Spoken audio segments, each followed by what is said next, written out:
अस्सलाम वालेकुम and welcome to DNA debate news and analysis. बड़े अफसोसनाक पहली खबर है, वो आपने सुना होगा कि वतन की मिट्टी गंवा रहना। आज नैयरा नूर एक पाकिस्तान की हमारी आइकॉन आज दुनिया से चल बसी। आज ही उनका कराची में नमाज जनाजा हुआ है and I am sure she will be missed by everybody in Pakistan and abroad. चलते हैं कि यहाँ क्या हो रहा है पाकिस्तान में, वो आपको सबको पता है क्या हो रहा है। राना सनाउल्लाह की स्टेटमेंट आई है वही इसके ऊपर के शहबाज गुल को कोई टॉर्चर नहीं हुआ। इमरान कहता है कि बिल्कुल हुआ है। फवाद चौधरी उसमें वो उन्होंने भी एक अपना एक बयान दे दिया, हुआ है, ये हुआ है, फलाना हुआ है। हमारी सियासत इसी पे अब रह गई है। और फिर दूसरा मौलाना फजल रहमान की जो बड़ी डेंजरस स्टेटमेंट है कि ये बंदूक वाली मखलूक की आ गई है, इससे बातचीत तो हुई नहीं है, तो कौन कर रहा है बात, ये कहाँ है? तो इस पे भी आज बात होती है। और अफसोसनाक 4 रुपए और 69 पैसा जो बिजली का इम्कान है कि बढ़ जाएगी, ये एक धचका लगने वाला है। लेट्स सी क्या होता है। बाजौर के अंदर आपने देख लिया कि जुलूस निकल आया कि जी लॉ एंड ऑर्डर कोई नहीं है। बहरहाल लॉ एंड ऑर्डर और जो हमारे हालात हैं इस वक्त, इस पर बात करेंगे। सलीम बुखारी, इफ्तिखार अहमद और जावेद इकबाल हमारे साथ हैं, इनसे बात करेंगे। मैं एज ऑलवेज बुखारी साहब आपसे शुरू करता हूँ। जी बहुत शुक्रिया आपका। एक तो जो नैयरा नूर का इंतकाल है, इसके ऊपर हम ताज़ियत भी करनी है। यकीनी तौर पर एक पूरा एक अहद है वो मौसीकी का, अपने तर्ज की, अपने रंग की वो सिंगर्स थी। उन्होंने कौमी तरानों में जिस तरह से जान डाली है वो हम सब के सामने है। फैज़ को जिस तरह उन्होंने गाया, गज़लें जो हैं वो चाहे वो नासिर काज़मी की थी, चाहे वो इंशा जी की थी, उनको भी उन्होंने एक नया अंदाज़ दिया है, कोई दो राय इसके बारे में नहीं है। लेकिन उन्होंने अनफॉर्चुनेटली 2012 से गाना छोड़ दिया था, और उसकी वजूहत तो उन्होंने कभी नहीं बताई, लेकिन गालिबन वो उस वक्त सूरत हाल ऐसी थी उनके लिए कि वो गाना जारी नहीं रख सकती थी। लेकिन ये पाकिस्तान का एक बहुत बड़ा नुकसान हुआ है। बहुत बड़ी एक आवाज़ जो है, बुलबुल पाकिस्तान का ख़िताब उनको मिला हुआ था। तो एक तो ये बात करनी थी। दूसरी बात ये है कि जो राना सनाउल्लाह की प्रेस कॉन्फ्रेंस है, उसके बहुत सारे पहलू हैं जिसके ऊपर बात हो सकती है। दो तीन बातें उन्होंने ऐसी कही हैं जिसके बारे में मेरे ख़्याल से जो मुतलका हुकाम है उनको ज़रूर इसके ऊपर बात करनी चाहिए। एक तो उन्होंने कहा कि मैं वसूख से कह सकता हूँ कि जो 2.5 दिन राना सनाउल्लाह साहब इस्लामाबाद पुलिस की कस्टडी में रहे, उसमें उनके ऊपर कोई तशद्दुद नहीं हुआ, क्योंकि तीसरे दिन जब उन्हें पेश किया गया तो अदालत में उन्होंने किसी तशद्दुद का कोई जिक्र नहीं किया। ना उन्होंने किसी मुतल्लिका हुकाम को ये दरख्वास्त दी है कि मेरे साथ तशद्दुद हुआ है। उनका ख्याल ये है कि अगर कोई तशद्दुद हुआ है तो वो 6 दिन या 5.5 दिन जो वो इस अडेरा जेल में रहे हैं, which is under the Punjab government, उनके साथ वहाँ हुआ होगा। वो कहता मैं चैलेंज करता हूँ इस मेरे स्टेटमेंट को अगर कोई झुटला दे। दूसरी बात यह है कि जो इमरान खान साहब के स्टेटमेंट्स हैं उनके ऊपर राना सनाउल्लाह साहब ने जिस किस्म का स्टैंस लिया है, मेरा नहीं ख्याल कि वो जो हमारे यहाँ पावर दैट बी की कंसल्टेशन के बगैर है। उनका ख्याल ये है कि इमरान खान के उस बयान के ऊपर उनकी पकड़ हो सकती है, उनको गिरफ़्तार भी किया जा सकता है, उनको एक्यूज़ बनाया जा सकता है। मेरा ख्याल ये है कि बातें अब और सूरत हाल इस तेज़ रफ्तारी से एक ऐसी सिमत जा रही है जहाँ पर तसादम के सिवा कोई चारा नहीं रह जाएगा। ये मैं आपको बहुत वसूख से कह रहा हूँ, इसलिए कि जो गुफ्तगू इमरान खान साहब ने अपनी परसों की रैली में की थी वो भी सबके सामने है। जो गुफ्तगू वो आज कर रहे होंगे, इस वक्त जब हम इस प्रोग्राम के लिए बैठे हुए हैं, ख़त्म हो चुका है उनका जलसा, लेकिन जो गुफ्तगू उन्होंने आज की है उसके ऊपर उनकी पकड़ हो सकती है, नहीं हो सकती, ये तो खैर कानून जो है वो उसका जायज़ा लेगा। लेकिन जो आईजी, डीआईजी और मैजिस्ट्रेट को धमकी देने वाली बात है, मेरा ख्याल है उसकी गुंजाइश बहुत कम है पाकिस्तान के आइन में भी, पाकिस्तान के कानून में भी। और अगर ये रवाज पड़ गया तो फिर मेरा ख्याल है आला अदलिया को भी अपनी खैर मनानी चाहिए, क्योंकि इसी किस्म की धमकियाँ फिर पब्लिक रैलीज़ में दी जाएंगी, जिसको हर सूरत में अवॉइड करना बहुत ज़रूरी है। क्योंकि अगर ये सिलसिला जैसा मैंने कहा जारी हो गया तो फिर हम वापस कैसे जाएंगे इस स्टेज से, ये फिर किसी के बस की बात नहीं रहेगी। जी इफ्तिखार साहब, इस पे एक और जो चीज, एक पॉइंट आता है, बिल्कुल सही है, आप धमकियां नहीं दे सकते हैं किसी को भी, किसी एहलकार को। लेकिन हमारा सिस्टम इतना डेकेडेंस में चला गया है कि हम देखिए, रियलिटी है, काम नहीं होता है। कोई मर्जी गवर्नमेंट ले ले, काम नहीं होता है। तो you think from that point of view आप इसको आप इसको एडजस्ट कर सकते हो या इस पे बात कर सकते हो, या आप समझते हैं कि हमारे एहलकार इतने अच्छे हैं कि काम हो रहा है और इस तरह की बात नहीं होनी चाहिए? काम का इस किस्म की धमकियों से कोई ताल्लुक नहीं है। अगर ये रवैया अख्तियार कर लिया, मेरे महल्ले में रहने वाले कबूतरबाज ने, जब उसका कबूतर चोरी होगा और वो कबूतर चोरी करने की एफआईआर दर्ज करवाने जाएगा और अगर थानेदार उसकी एफआईआर दर्ज नहीं करेगा तो क्या वो थानेदार को ये धमकी दे, अच्छा तू बाहर निकल, मैं तेरे से निबड़ लूँगा? ये मुनासिब नहीं है। रियासत को चलाने वाले अदारों से मेरा इख्तलाफ हो सकता है, वो नाअहल हो सकते हैं, वो नालायक हो सकते हैं और हैं, लेकिन जब आप उनको इस तरीके से चैलेंज करेंगे तो आप तवक्को कैसे करते हैं कि एक सिपाही जो डंडा लेके बाज़ारों में अपनी ड्यूटी करता है और उस बाज़ारों में रहने वाले कई बदमाश और गुंडे उससे बहुत ताकतवर हैं, वो उसको ड्यूटी करने देंगे? क्या उसकी अथॉरिटी को तस्लीम करेंगे? एक मजिस्ट्रेट जो अदालत में बैठा, और ऐसा हुआ है हमारे मजिस्ट्रेट के साथ कि उनकी अथॉरिटी को नहीं माना गया और ताकतवर लोगों ने जाके मजिस्ट्रेट्स को मारा भी है। तो हम जाना किधर चाहते हैं? मैंने 20 मरतबा इस प्रोग्राम में कहा है कि हम अनारकी की तरफ जाना चाहते हैं और एक तबका अनारकी की तरफ ले जाना चाहता है। अनारकी यही होती है कि आप इदारों को ना तस्लीम करें लफ्ज़ों के साथ, और फिर दूसरी अनारकी होती है कि आप उन अदारों को चलाने वाले लोगों के बारे में लोगों को इश्ताल दिलवाएं ताकि वो इश्ताल में आके उनकी वर्दियां फाड़ दें, उनको थप्पड़ मारें और मुमकिन तौर पे उनको अगवा कर लें या उनको जिस्मानी नुकसान पहुँचाएँ। अब जिस खातून ने रिमांड में इजाफ़ा किया, क्या उस खातून के पास सिर्फ एक मुकदमा है? शायद इससे भी बड़े बड़े मुजरमों के मुकदमात उसके पास हों। तो क्या ये शय नहीं मिल रही उन मुजरमों को? मुझे अफसोस है ये जो हो रहा है। ये रियासती अदारों को ख़त्म करने की जो मुहिम है, जो पिछले कई महीनों से जारी है, ये उसका एक अंदाज़ है। मुझे असल में आपने बात करने का मौका नहीं दिया जो मैं करना चाह रहा हूँ। वो है कि अभी आपने बताया नय्यरा नूर के बारे में, चंद लफ्ज़ कहने के बाद मैं आगे जाऊँगा। कभी हम खूबसूरत थे, किताबों में बसी खुशबू की मानद सांस साकन थी, बहुत से अनकहे लफ्ज़ों से तस्वीरें बनाते थे, परिंदों के परों पर नज़म लिखकर दूर की झीलों में बसने वाले लोगों को सुनाते थे जो हमसे दूर थे लेकिन हमारे पास रहते थे। लंबी है आखिरी फ़िक्रे। नए दिन की मुसाफिर रंग में डूबी हवा के साथ, हमें माथे पे बोसा दो, हमें माथे पे बोसा दो। बहुत खूब, बहुत खूब। जावेद, ये यहाँ मैं अब आपका इसका एनालिसिस लेना चाहता हूँ। इमरान ने एक पर्सनालिटी पे कहा कि उसके साथ जाती हो गई है और उसने बिल्कुल गलत काम किया है, लेकिन बात तो वही आ गई ना कि यहाँ आप धमकियां दे रहे हैं, वहां आप कॉन्ट्रडिक्शन दे रहे हैं, तो ये कॉन्ट्रडिक्शन नहीं होती है यहाँ? पीछे पहली बात यह है कि अदारों या अदारे के अफराद के ख़िलाफ़ कोई भी बात करना ये इंतहाई नामुनासिब है, और मैं ये समझता हूँ कि अदारों को इसके बारे में स्टैंड लेना चाहिए और इस तरह की चीज़ों को इस तरह इग्नोर नहीं करना चाहिए। लेकिन बदकिस्मती ये है कि ये हमारा सियासी रवैया बन चुका है और यही हमारी तर्ज़ सियासत बन गई है कि जब हम कहीं कमज़ोर पड़ते हैं तो हम इसी तरह के बयानात का सहारा लेते हैं। ये कोई इमरान खान ने पहली दफ़ा बात नहीं की। माजी में आप जितने पॉलिटिकल लीडर्स हैं, अब मैं नाम नहीं लूँगा किसी एक का भी, तमाम के तमाम ने शायद इससे बड़ी बातें की। किसी ने कहा था ज़मीन तंग कर दो, किसी ने कहा ये होते कौन है हमारे से सवाल करने वाले। तो बड़ी लंबी गुफ्तगू है, लंबी बहस है, लेकिन हमें इससे में नहीं घुसना चाहिए।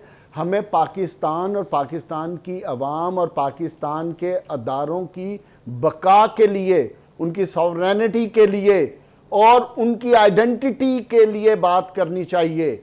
चाहे माजी में गलत हुआ है, चाहे आज हो रहा है, ये सब गलत है, लेकिन कहीं ना कहीं पीछे इसको फुल स्टॉप लगना चाहिए। अगर आज हम फुल स्टॉप नहीं लगाएंगे तो ये रवैया और बढ़ेगा।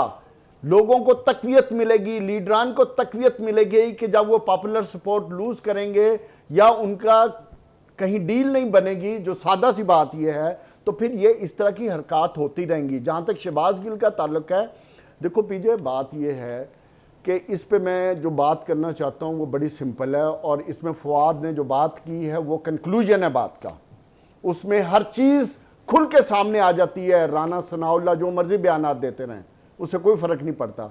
अगर एक बात कह दी कि इसकी तहकीक होनी चाहिए, जिसमें साद रफ़ीक आ जाएं, शीरी मज़ारी साहबा आ जाएं, और जिसमें जो पीपल्स पार्टी के हैं सेनेटर खोखर वो आ जाएं, तो उसमें क्या मज़ायका है?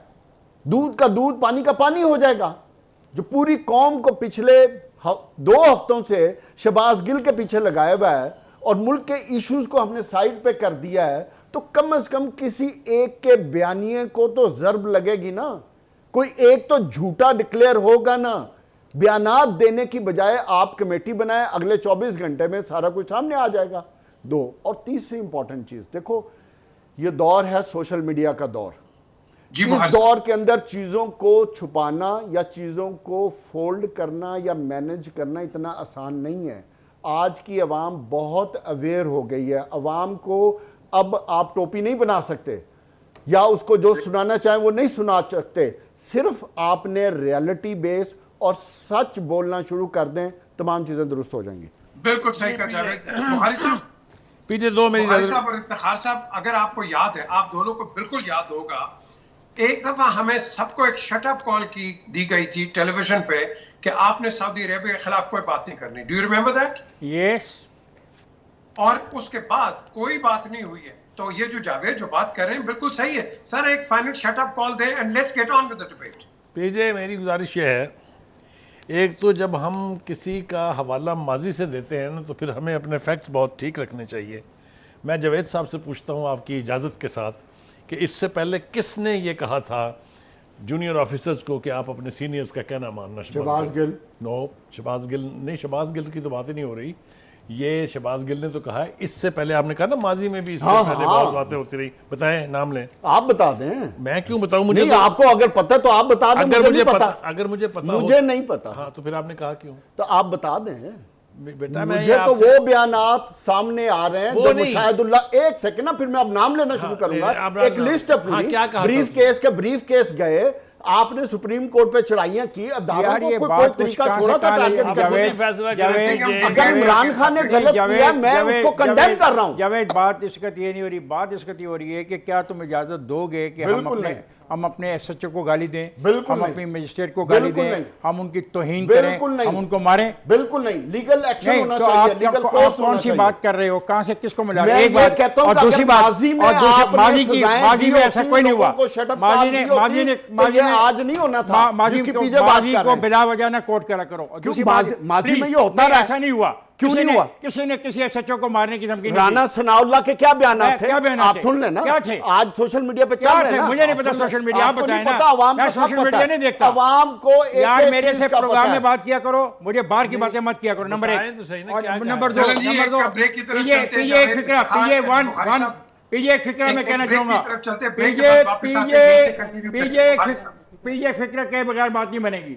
वो फिक्रा ये है कि बहुत दुख हो रहा है इनको, हाँ, इस सारी खेल का। मैं तो इस खेल को टच ही नहीं करना चाहता, मेरे लिए इसकी अहमियत नहीं है। लेकिन आज जो शख्स की तस्वीरें हम देख रहे हैं सोशल मीडिया पे, जो पानी भी मांग रहा है, जो खाना भी मांग रहा है, वो उसको क्या हुआ?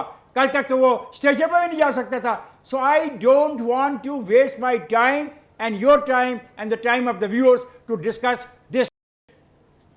And on this basis we go for a break. बाद वापस आते हैं जी।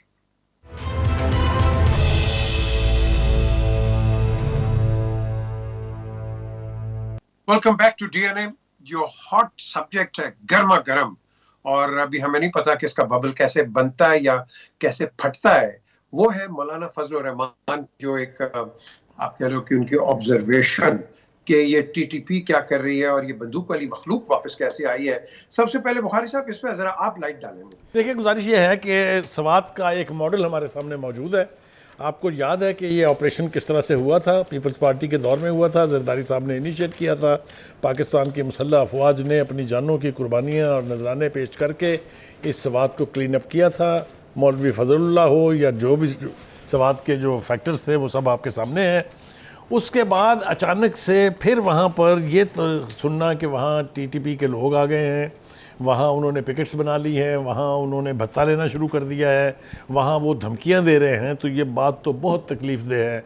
इसलिए कि सवात का मॉडल जो है वो हमें याद है अच्छी तरह से कि कितना मुश्किल वो ऑपरेशन था, किस मुश्किल से वहाँ जान छुड़ाई गई थी, कितना दोनों तरफ से नुकसान हुआ था। मैं समझता हूँ मौलाना फजल रहमान के ये सवाल उठाने में कि ये बंदूक वाले फिर कैसे आ गए हैं, इसमें कोई ख़राबी नहीं है। It's a very justified question. अभी वो कहते हैं ना, nip the evil in the bud, इसको अगर यहीं पर ख़त्म ना किया गया तो ये फसाद बहुत बड़ा बनेगा और फिर ये फैलेगा। तो मेरे ख़्याल से जो मुज़ाकरात की ख़बर हमें सुनाई गई थी और ये कहा गया था कि शायद मुसल्लह अफवाज के इनिशिएटिव के ऊपर कुछ मुज़ाकरात हो रहे हैं, वो मैं तो उस कोर्ट का बहुत कायल हूँ कि अगर आप if you will dialogue with terrorists तो कुछ नहीं होगा, लेकिन इसके जवाब में दूसरी तरफ से भी आर्गूमेंट्स बहुत हैं कि जी अगर आप उन्हें एंगेज नहीं करेंगे तो ये फितना भी बढ़ता रहेगा। I don't know which way to go, I don't know what is the final solution.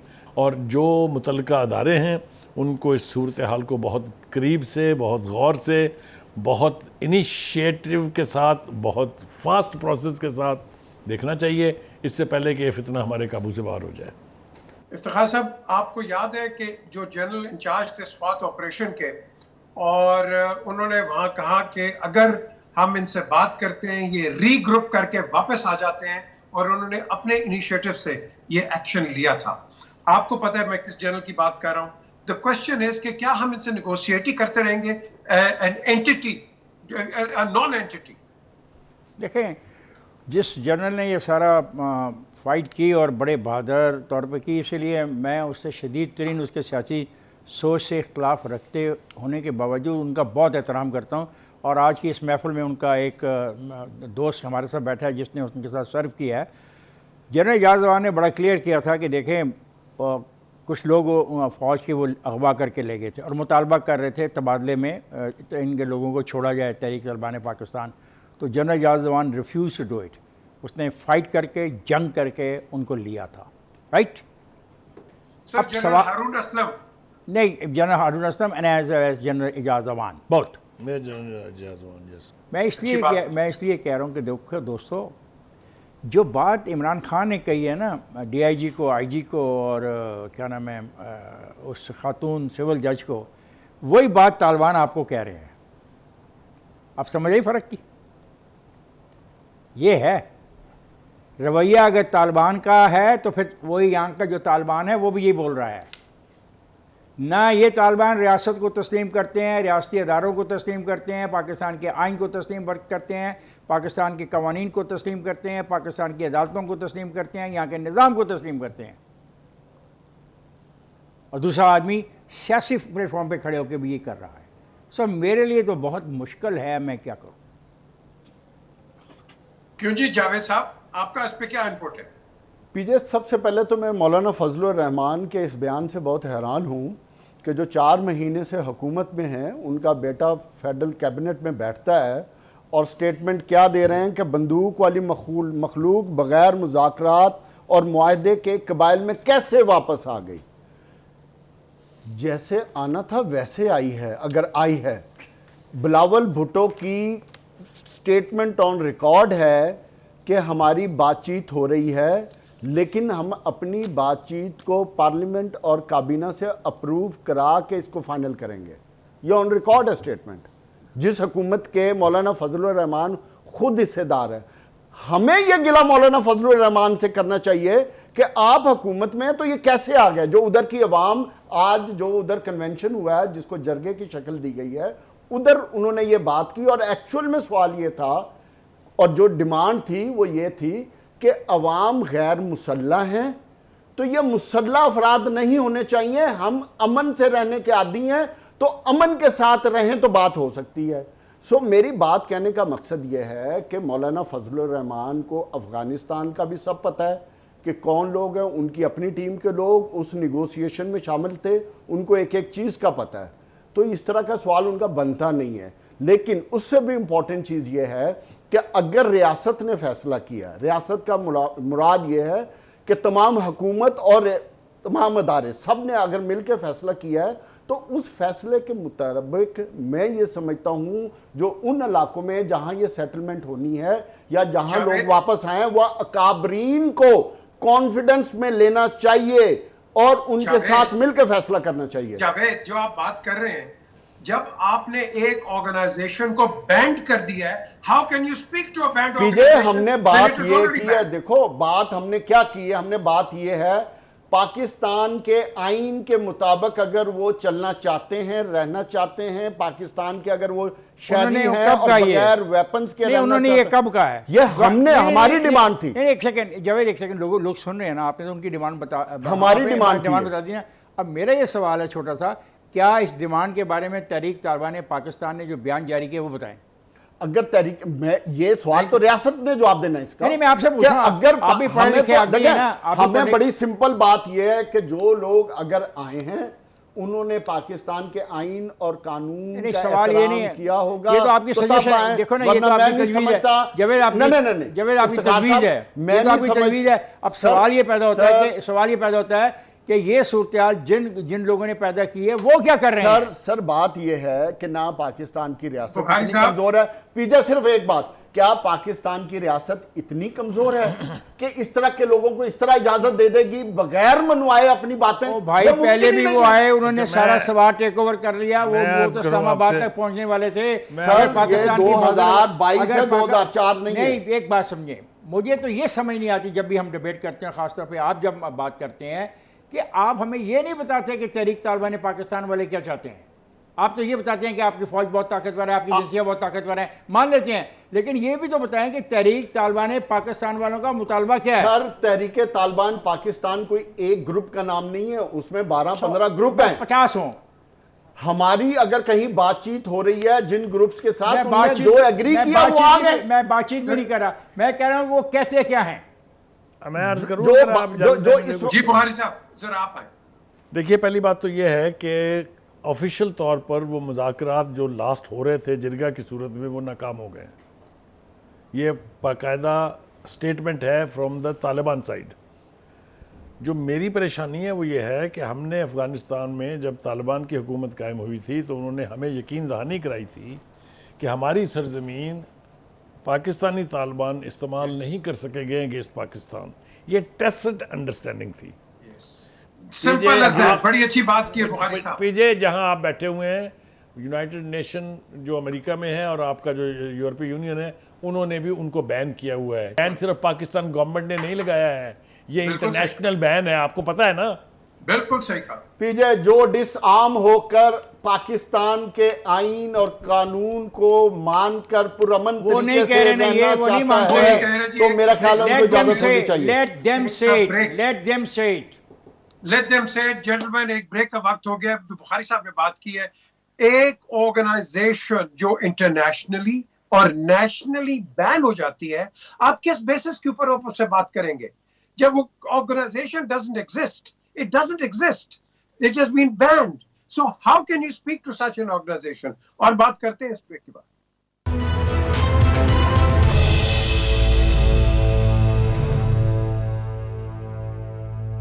Welcome back to DNA. इस सेगमेंट में हम बात कर रहे हैं जो NA 245 पे जो इलेक्शंस हुए हैं, बाय इलेक्शंस। अब पूरे पाकिस्तान में कहा जी इमरान खान उसने बेड़ागर्क कर दिया, ये हो गया, हर किस्म का आप कह ले कि तोहमत लगी। लेकिन ये जो रिजल्ट इस वक्त अभी तक आ रहा है, and it is still coming in, उसमें पीटीआई आगे है। ये क्यों है जावेद? ये मुझे बताएं, ये क्यों है? मैं आपसे शुरू करता हूं। पीजे पिछले जो 4 महीने में पाकिस्तान की पॉलिटिकल डायनामिक्स जिस तरह तब्दील हो रही है, मेरा ख्याल है कि उसी का नतीजा है। और जिस तरह इमरान खान ने अपने बयानिए को थ्रू सोशल मीडिया अपनी तकारीर के ज़रिए तक़वियत दी है और अवाम में जिस तरह उनको पज़िराई मिली है, ये उसका नतीजा है। और तीसरा, ये हुकूमत जो अवाम को महंगाई से जान छुड़ाने के लिए आए थे, उन्होंने ही महंगाई का तूफान उनकी गर्दनों को जो नोच रहा है, ये उसी का नतीजा है। और जो इस वक्त गवर्नेंस का हालत है, मैं समझता हूँ ये सब उसी के अवाम को, चूँकि रिलीफ नहीं मिल रहा, तो मैं ये समझता हूँ कि अवाम का PTI का बयानिया बिक रहा है। और तीसरी इंपॉर्टेंट चीज़ जो सबसे बड़ी है, जिसको मैं समझता हूँ आज हमारी तमाम पॉलिटिकल लीडरशिप को समझ जाना चाहिए, वो ये समझ जाना चाहिए कि अब पाकिस्तान की अवाम सोशली बहुत अवेयर है, उनका शऊर हर गुजरते दिन के साथ बढ़ता जा रहा है। उन पे आप कोई पाबंदी नहीं लगा सकते। वो जो सोचते हैं वही उनकी सोच है जो उनको आज वोट की तरफ कन्वर्ट कर रही है। और इमरान खान की जो जीत है वो इसी जीत का नतीजा है, इसी का नतीजा है कि अवाम उन पे बिलीव करना शुरू हो गई है। क्योंकि हो ये रहा है कि पाकिस्तान मुस्लिम लीग नून के साथ हुआ ये है कि जो इनका बयानिया बनता नहीं है बल्कि पिट जाता है। तो अब ना उनके पास PDM के पास कोई चीज़ ऐसी रही है जिससे वो अवाम को कोई रिलीफ दे सकें। तो मैं समझता हूँ कि ये उसी का नतीजा है जिसकी वजह से, और सियासी पार्टियों को इस बात को अब समझ लेना चाहिए। जी ठीक है सर, जिसको ज़्यादा वोट मिले उसका हक है कि वो असेंबली के अंदर जाए। अगर वो PTI वाला है तो PTI वाला जाए, अगर दूसरा तो दूसरा जाए। मेरे लिए तो इससे ज़्यादा कोई इसकी इंपॉर्टेंस नहीं। सीट उनकी थी, PTI ने जीती हुई थी, और बड़ा मशहूर आदमी था PTI का अहमद लियाकत, हमारा दोस्त, और बड़ा स्ट्रांगली उसने इस कॉन्स्टिट्यूंसी को बनाया था, काम किया था। अगर उनके पास जाती है तो मुझे कोई इतराज़ नहीं है। अच्छा सर, मैं कल रात जब हम प्रोग्राम करके गए यहाँ से, तो प्रोग्राम ऑन एयर गया तो काफ़ी लोगों के मैसेजेस आए। एक तो डेरा गाजी खान के अंदर दोपहर को मुझे 4 बजे करीब मैसेज आया कि बहुत बड़ा रेला जो है वो कोई सलेमान की पहाड़ियों के साथ और दरिया सिंध से गुजरता शहर की तरफ जा रहा है। अगरचे वो उनका ये क्लेम है कि तोनसर को बचा लिया गया है, लेकिन हमें इस पर नज़र रखनी चाहिए और ये लोग इससे मुतालबा कर रहे हैं। दूसरी बात है कि लोग ये बात भी कह रहे हैं कि जी डाके बढ़ गए हैं, चोरियां बढ़ गई हैं, जना बढ़ गया है, लूटमार बढ़ गई है, जो ये कारों की चोरी है ये बढ़ गई। ये आपको नज़र क्यों नहीं आती है? आपको सिवाय ये चंद अफराद के नाम के अलावा कोई काम और नहीं करने को। तो मैंने उनसे वादा तो किया था, जिस आदमी ने मैसेज किया था कि अच्छा मैं बात करूँगा, तो भाई मैंने तो बात कर दी है। अब इसका पता नहीं क्या नतीजा निकलता है, आपको पसंद आती है नहीं आती है, और बाकी मेरे दोस्तों को पसंद आती नहीं आती, इसका तो खैर मुझे नहीं पता। लेकिन ये हकीकत है कि जो चीज़ें ख़राब हो रही हैं, और मैं नहीं चाहता कि लाहौर शहर भी खुदा न खास्ता क्राइम के हवाले से कराची की तरह हो जाए, क्योंकि कराची में भी शुरू में छोटी छोटी वारदातों को परवाह नहीं की गई, और फिर एक ऐसा दिन आया कि वहाँ में शराब गोट भी बन गया। ये इफ्तिखार साहब, आपको याद होगा कि 1953 में जो लाहौर में फ्लड्स आए थे, उसके बाद आपने बंद बनाया था, और अब पानी लाहौर में नहीं आता। लेकिन द क्वेश्चन है, हम ये बाकियों का क्यों नहीं सोचते? आपने सही बात की है, हम उधर की तो बात सोचते ही नहीं है। क्यों बुखारी साहब? देखिए, जो बात की है खान साहब ने, उसका एक बड़ा संगीन पहलू ये भी है कि अगर चोरी की वारदातें बढ़ गई हैं, अगर सैलाब आ गए हैं और कोई कुछ नहीं कर रहा है, तो ये तो इस मौजूदा हुकूमत के ऊपर बहुत सी अड़चन है। जो ये दावा करती है कि जनाब हम अवामी खिदमत के लिए आए हैं, वो ख़ुद को खादम आला भी कहते हैं, तो ये तो बहुत सीरियस रिफ्लेक्शन है। मेरे ख्याल से हमें इस फोरम से बाकायदा हुकूमत से ये मुतालबा करना चाहिए कि आप ये जो आवाज़ें आ रही हैं, जिसका जिक्र अभी खान साहब ने किया है, इनको रिस्पॉन्ड करें। इनको अगर आप रिस्पॉन्ड नहीं करेंगे तो ये आवाज़ें चीखों में बदलेंगी और फिर आपके लिए मुश्किल होगी। अब मैं ये भी कहना चाहता हूँ कि मुझे बहुत तफसील से भेजा है, थानों के हिसाब से कितनी वारदातें थी, वो बहुत लंबी चौड़ी कहानी है। मैंने उसको मुख्तसर तौर पे आगे आपके आगे पेश किया है। ये सिर्फ लाहौर का है, बाकी तो उसने पूरे के पूरे पंजाब के इतना पता नहीं कहाँ से इतनी बड़ी डॉक्यूमेंट उसने मुझे भिजवा दी है। नहीं, वो मेरा मतलब है, जो जाहिर है अगर वो डॉक्यूमेंट है, बाकायदा ब्लैक एंड वाइट में है, तो यकीनी तौर पे वो डाटा ठीक होगा और वैलिड होगा, कहीं ना कहीं से उसने लिया होगा। तो फिर मैं एक दफ़ा दोहराता हूँ कि हुकूमत को चाहिए कि इसकी तरफ फौरी तौर पर तवज्जो करे।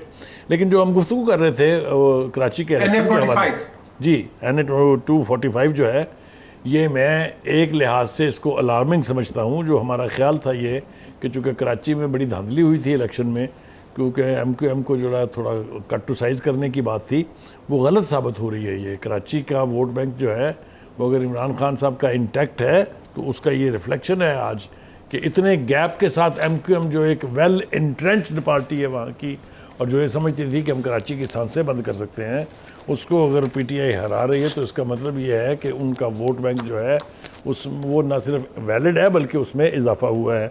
ये अच्छी बात है नहीं अच्छी बात है ये तो सुनने वाले जो हैं वो खुद तय करेंगे, लेकिन ये फैक्ट है और हमें इसका सामना करना चाहिए। आखिरी बात ये कि इलेक्शन फेयर हो, इलेक्शन में किसी किस्म की मुदाखलत ना हो, रिजल्ट जो भी निकले हम सब बैठे हुए हैं अपने आप को डेमोक्रेट होने का दावेदार हैं, हम वो रिजल्ट एक्सेप्ट करेंगे प्रोवाइडेड इलेक्शन में इंजीनियरिंग ना हो, मनूवरिंग ना हो।